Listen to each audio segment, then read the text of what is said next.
¿Por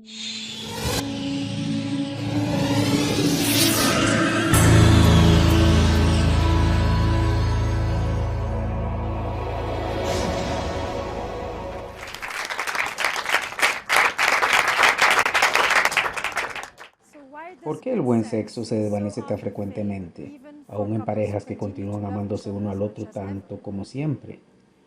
¿Y por qué una buena intimidad no garantiza buen sexo, contrario a la creencia popular? O la siguiente pregunta pudiera ser, ¿podemos desear lo que ya tenemos? Es la pregunta del millón, ¿verdad? ¿Y por qué lo prohibido es tan erótico? ¿Qué hace la transgresión que hace al deseo tan potente? ¿Y por qué el sexo hace bebés y los bebés significan desastre erótico en las parejas? Es una especie de golpe mortal al erotismo, ¿no es así? Y cuando amas, ¿cómo se siente? Y cuando deseas, ¿en qué es diferente? Estas son algunas de las preguntas que están en el centro de mi exploración de la naturaleza del deseo erótico y los dilemas concomitantes en el amor moderno.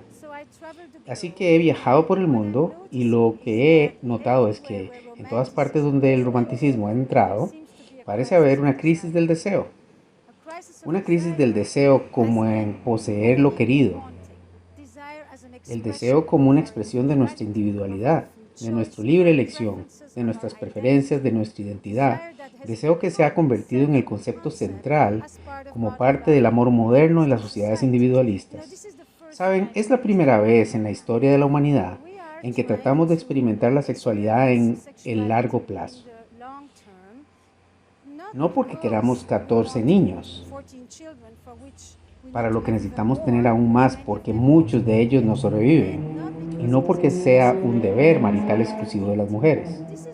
Esta es la primera vez que queremos sexo por largo tiempo, para el placer y la conexión que tienen sus raíces en el deseo. ¿Qué sostiene el deseo y por qué es tan difícil? Y en el corazón del deseo sostenido en una relación comprometida, creo que está la reconciliación de dos necesidades humanas fundamentales. Por una parte, nuestro deseo de seguridad, predictibilidad, seguridad, dependencia, confidencialidad, permanencia, todas anclas, polos a tierra de nuestras vidas, que llamamos hogar. Por también tenemos una necesidad igualmente fuerte, hombres y mujeres, de aventura, novedad, misterio, riesgo, peligro, de lo desconocido, lo inesperado, de sorpresa. ¿Captan la idea? De camino, de viaje. Así que reconciliar nuestras necesidades de seguridad y nuestra necesidad de aventura en una relación, o lo que hoy nos gusta llamar un matrimonio apasionado, suele ser una contradicción de términos. El matrimonio era una institución económica en la que te dieron un compañero para toda la vida, en términos de niños y estatus social, y sucesión y compañerismo, pero ahora queremos que nuestro compañero aún nos dé esas cosas. Y además queremos que sea nuestro mejor amigo, sincero confidente y apasionado amante. Y vivimos el doble. Así que escogemos a una persona y básicamente le pedimos que nos dé lo que antes toda la aldea solía dar. Dame pertenencia, identidad, continuidad, pero dame trascendencia y misterio y asombro, todo en uno. Dame confort, dame límite, dame novedad, dame familiaridad, dame predictibilidad, dame sorpresa. Y pensamos que está dado y que los juguetes y la lencería nos salvarán.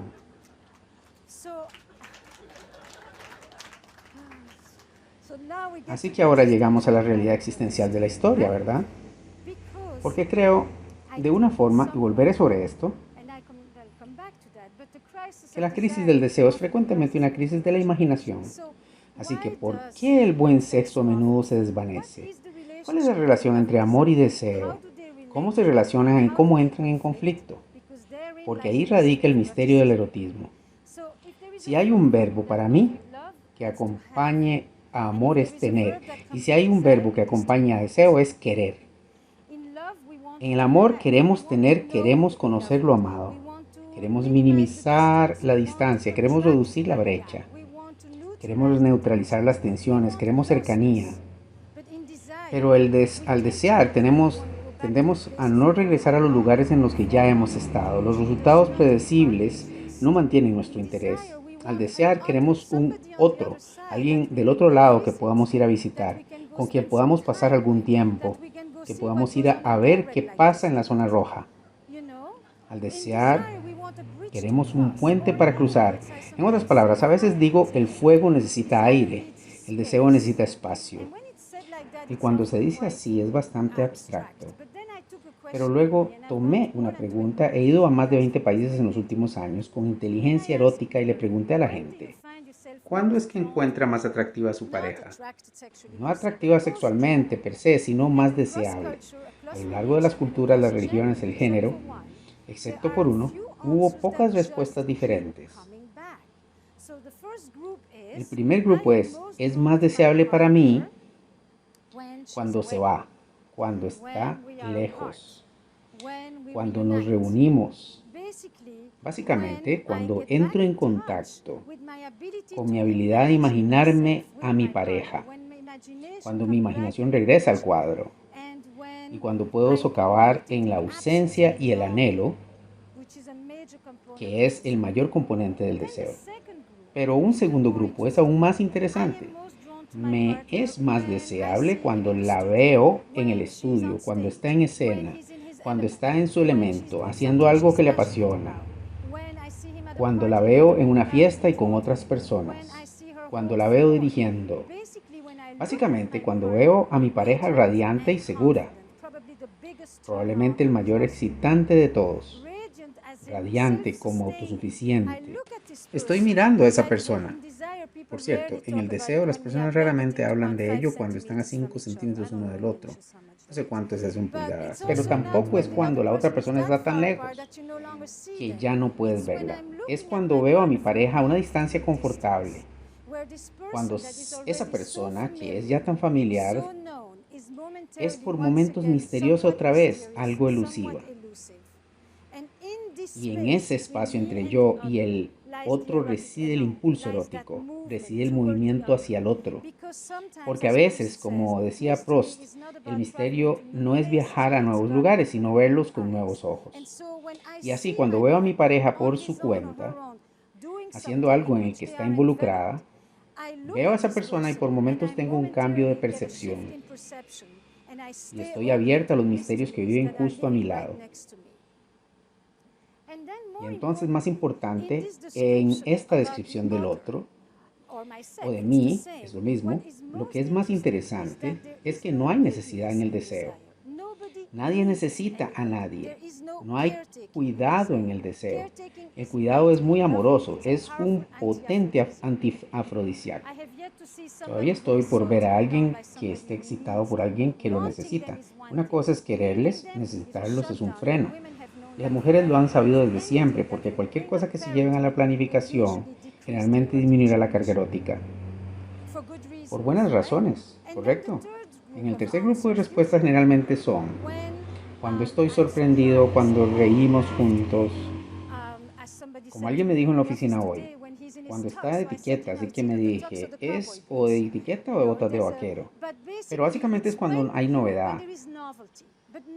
Pero la novedad no se trata de nuevas posiciones, no es un repertorio de técnicas. Novedad es qué partes tuyas vas a mostrar, qué partes de ti casi se ven. Porque de alguna manera uno podría decir que el sexo no es algo que uno hace. El sexo es un lugar al que vas, es un espacio al que entras dentro de ti mismo y con otro u otros. Así que ¿de dónde irías en el sexo? ¿Qué partes de ti conectas? ¿Qué buscas expresar allí? ¿Es un lugar para la trascendencia y unión espiritual? ¿Es un lugar para la travesura y es un lugar para ser agresivo con seguridad? ¿Es un lugar donde puedes rendirte y no tener que asumir la responsabilidad de todo? ¿Es un lugar donde puedes expresar tus deseos infantiles? ¿Qué viene por ahí? Es un lenguaje, no es solo un comportamiento. Es la poética de ese idioma de lo que te interesa, que es por lo que comencé a explorar este concepto de inteligencia erótica. Saben, los animales tienen sexo. Es el pivote, es biología, es el instituto natural. Somos los únicos que tienen una vida erótica, lo que significa que es sexualmente transformada por la imaginación humana. Somos los únicos que pueden hacer el amor durante horas. pasar un rato feliz, tener orgasmos múltiples, sin tocar a nadie, simplemente porque nos lo imaginamos. Podemos esbozarlo, ni siquiera tenemos que hacerlo. Podemos experimentar esa cosa potente llamada anticipación, que es el mortero del deseo, la capacidad de imaginar como si estuviera sucediendo, para vivirlo como si estuviera sucediendo mientras que nada está sucediendo y todo está ocurriendo al mismo tiempo. Así que cuando empecé a pensar sobre el erotismo, me puse a pensar en la poética del sexo. Y si lo veo como una inteligencia, entonces es algo que puedes cultivar. ¿Cuáles son los ingredientes? Imaginación, alegría, novedad, curiosidad, misterio. Pero el agente central es realmente una pieza llamada la imaginación. Pero lo más importante para yo comenzar a entender cuáles son las parejas que tienen una chispa erótica, lo que mantiene el deseo, tuve que volver a la definición original del erotismo, la definición mística, y me fui a través de ella, a través de una bifurcación mirando realmente el trauma, que es la otra cara, y mirarla, mirando a la comunidad en que había crecido, que era una comunidad en Bélgica, todos sobrevivientes del Holocausto, y en mi comunidad había dos grupos, los que no murieron y los que volvieron a la vida. Y los que no murieron vivieron a menudo muy atados a la tierra. No podían experimentar placer, no podían confiar, porque cuando estás atento, preocupado, ansioso, inseguro, no puedes levantar la cabeza e ir y despejar al espacio y ser juguetón, inseguro e imaginativo. Los que regresaron a la vida fueron aquellos que entendieron lo erótico como un antídoto a la muerte, supieron cómo mantenerse vivos.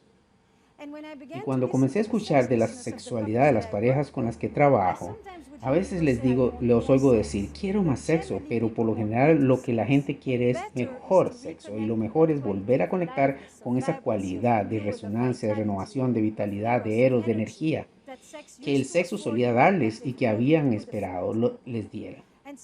Y así empecé a hacer una pregunta diferente. ¿Me apago cuándo? Empezó a hacer la pregunta. ¿Se me acaba el deseo cuándo? Que no es la misma pregunta. Lo que me apaga es, ¿y me apagas el deseo cuándo? Y la gente comenzó a decir, no tengo deseo cuando me siento muerto dentro, cuando no me gusta mi cuerpo, cuando me siento viejo, cuando no he tenido tiempo para mí, cuando no he tenido oportunidad ni siquiera de presentarme, cuando no lo hago bien en el trabajo, cuando siento autoestima, cuando no tengo un sentido de ser valioso, cuando no me siento como que tengo el derecho de querer, a recibir placer. Y entonces empecé a hacer la pregunta inversa. ¿Me excito cuándo? Porque la mayoría de las veces a la gente le gusta hacer pregunta me excito, lo que me excita, y estoy fuera de la pregunta, ¿saben? Si tú estás muerto por dentro, la otra persona puede hacer muchas cosas para San Valentín, pero no podrá construir el lecho porque no habrá nadie en la recepción. Así que me excito cuando, dirijo mis deseos, que avivo cuando. Ahora, en esta paradoja entre el amor y el deseo, lo que parece ser tan desconcertante es con los propios ingredientes que nutren el amor: mutualismo, reciprocidad, protección, preocupación, responsabilidad por el otro. Son a veces los mismos ingredientes que sofocan al deseo, porque el deseo viene con una serie de sentimientos que no siempre favorecen al amor. Celos, posesividad, agresión, poder, dominación, malicia, travesuras. Básicamente la mayoría de nosotros nos excitamos en la noche por las mismas cosas contra las que protestamos durante el día. Saben, la mente erótica no es muy políticamente correcta. Si todo el mundo fantasea en un lecho de rosas, no tendríamos esas conversaciones interesantes sobre esto.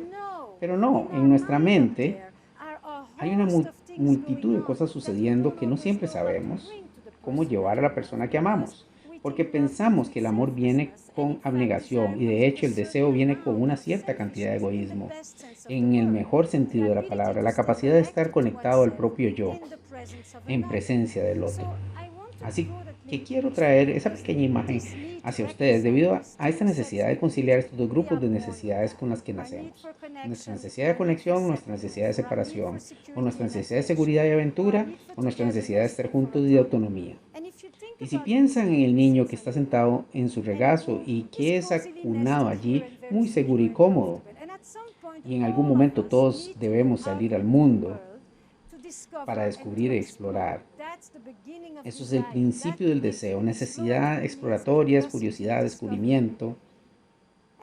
En algún momento dan vuelta y miran, y si les dices, niño, el mundo es un gran lugar, ve por él, hay mucha diversión allá.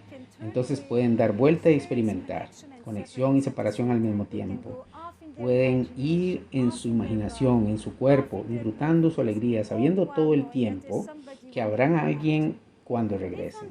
Pero si en este lado hay alguien que dice, me preocupa, estoy ansioso, estoy deprimido, mi pareja no ha cuidado de mí en tanto tiempo, que hay tan bueno allá afuera, no tenemos todo lo que necesitamos juntos tú y yo, entonces hay algunas pocas reacciones que todos nosotros podemos reconocer bien. Algunos de nosotros volveremos, regresar a hace mucho tiempo. Y en ese niño que regresa, es el niño que va a renunciar a una parte de sí mismo para no perder el otro. Perderé mi libertad para no perder la conexión. Y aprenderé a amar de una cierta manera que vendrá cargada de preocupación extra, responsabilidad y protección adicionales. Y no sé cómo dejarte, para jugar, para experimentar placer, con el fin de descubrir, de entrar dentro de mí. Traduzcan esto al lenguaje adulto. Empieza muy joven, continúa en nuestra vida sexual hasta el final. El niño número 2 regresa, mira sobre su hombro y dice, todo el tiempo, ¿vas a estar allí? ¿Vas a maldecirme? ¿Vas a regañarme? ¿Vas a estar enojada conmigo? Y esa duda se irá, pero no del todo. A menudo la gente te dirá que al principio era súper ardiente, porque al inicio la intimidad creciente era tan fuerte que realmente condujo a la disminución del deseo. Cuando más conectado estoy, más responsable me siento, menos soy capaz de irme de tu presencia. El tercer niño realmente no regresa. Entonces pasa que si quieres sostener el deseo, es este pedazo de real dialéctica. Por un lado, deseas la seguridad para poder irte. Por otra, si no puedes irte, no tienes placer. No puedes culminar, no tienes un orgasmo. Que no te excitas porque gastas tu tiempo en el cuerpo y la cabeza del otro y no en el tuyo propio. En este dilema sobre reconciliación de estos dos grupos de necesidades fundamentales, hay algunas pocas cosas que me han llevado a comprender lo que hacen esas parejas eróticas. Uno, tiene mucha intimidad sexual. Entienden que hay un espacio erótico que pertenece a cada uno de ellos. También entienden que la estimulación erótica no es algo que haces 5 minutos antes de la cosa real. El juego erótico inicia al final del anterior orgasmo. También entienden que un espacio erótico no es sobre comenzar a tocar al otro. Es sobre crear un espacio donde dejas de ser el directivo SA y tal vez donde dejaste el programa de computadora. Y realmente solo debes entrar a ese lugar donde dejas de ser el buen ciudadano que cuida de las cosas y es responsable. Responsabilidad y deseo solo pelean. Realmente no lo hacen bien juntos. Las parejas eróticas también entienden que la pasión aumenta y disminuye. Es bastante parecida a la luna, tiene eclipses intermitentes, pero lo que saben es que saben cómo resucitarla, saben cómo hacerla regresar. Y saben cómo hacerla regresar porque han desmitificado un gran mito, que es el mito de la espontaneidad, que es que vas a caer del cielo mientras tú estás doblando la ropa, como un Deus ex machina. Y de hecho entendieron que todo lo que va a pasar solo pasa en una relación de largo plazo que ya se tiene. Sexo comprometido es sexo premeditado, es con voluntad, es intencional, es foco y presencia. Feliz San Valentín.